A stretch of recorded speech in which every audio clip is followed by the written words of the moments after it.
Ever think about how, like, history just kind of repeats itself? Oh, yeah, for sure.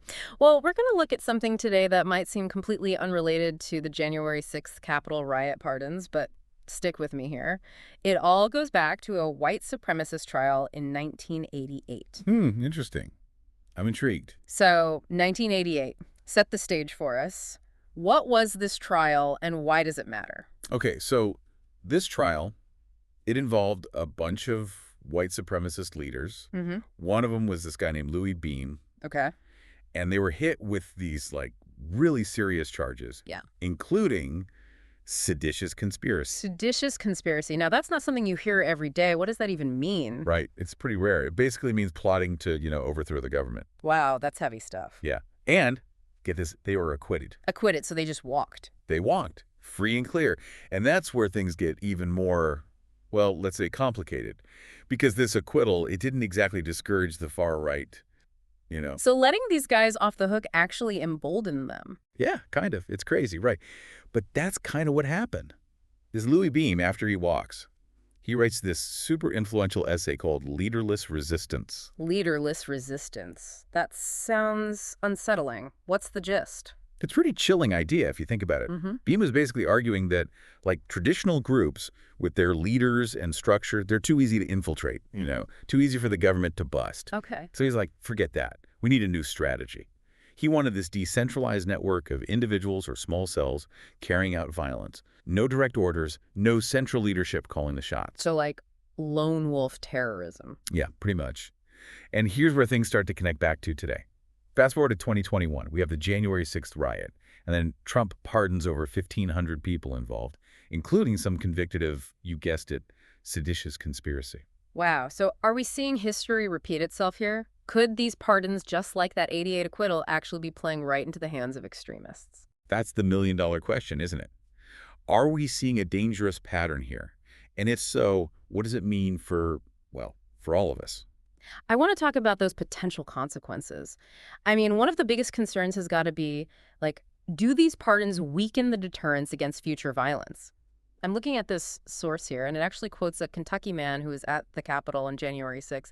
He says, if you got to come back here and start a revolution and take all these traitors out, then we will. Yeah, that's a chilling example of what our source here calls eviscerated deterrence. Right. If people believe they can just, like, engage in violence to get what they want politically and maybe get pardoned later, why would they follow the rules? It's almost like, Right. like it's giving permission for extremism. And this source also talks about the impact on, law enforcement and intelligence agencies, the people whose job it is to actually uphold the law. Yeah. Absolutely. The January 6th investigation, it was the largest in the history of the DOJ. Thousands of people working to bring those responsible to justice. And now imagine how they must feel, seeing those people pardoned. It's got to be incredibly demoralizing. Like, their work, their sacrifice, it doesn't matter. Like, justice is, I don't know, negotiable. It's like, what does that do to those who got pardoned? Psychologically, I mean, and to the groups they're a part of. Right. That's where this emboldenment thing really comes in. Huh. And it goes way beyond just, like, feeling like they got away with something. Some of these far-right groups, they're looking at these pardons as proof that they were right all along. Like they were, the good guys. It's like a pat on the back almost. It's like, hey, good job storming the Capitol. You were fighting for a noble cause. That's it.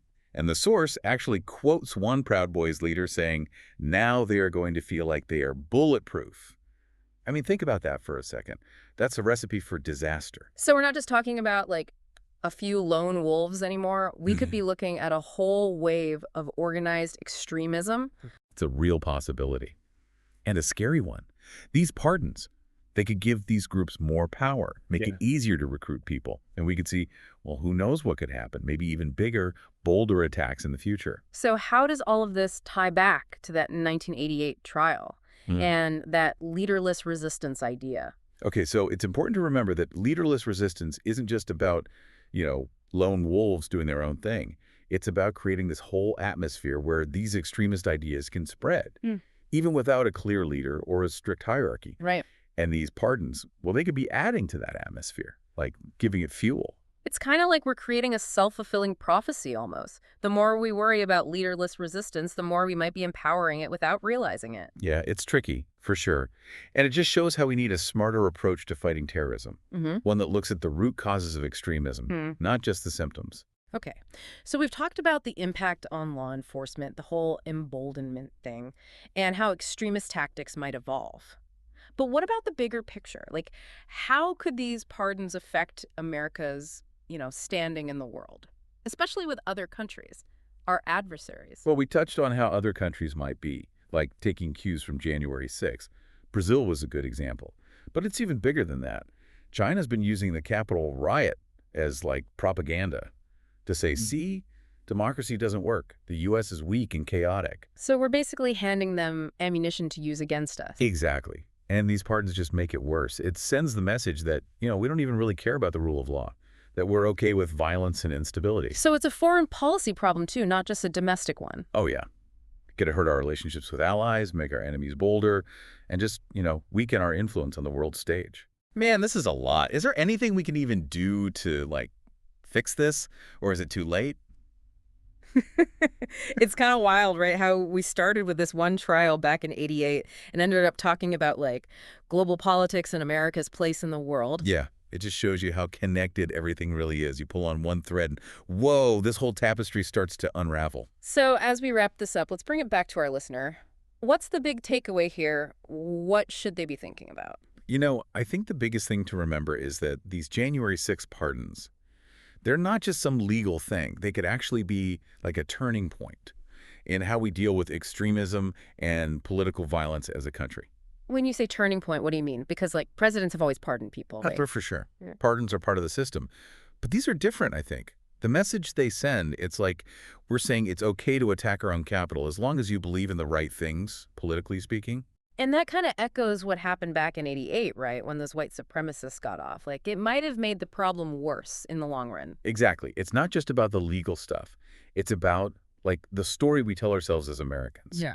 But what we're willing to tolerate. And these pardons, whether they meant to or not, they might be saying that violence is okay as long as it's for a political cause. And that story, it doesn't stay within our borders either, right?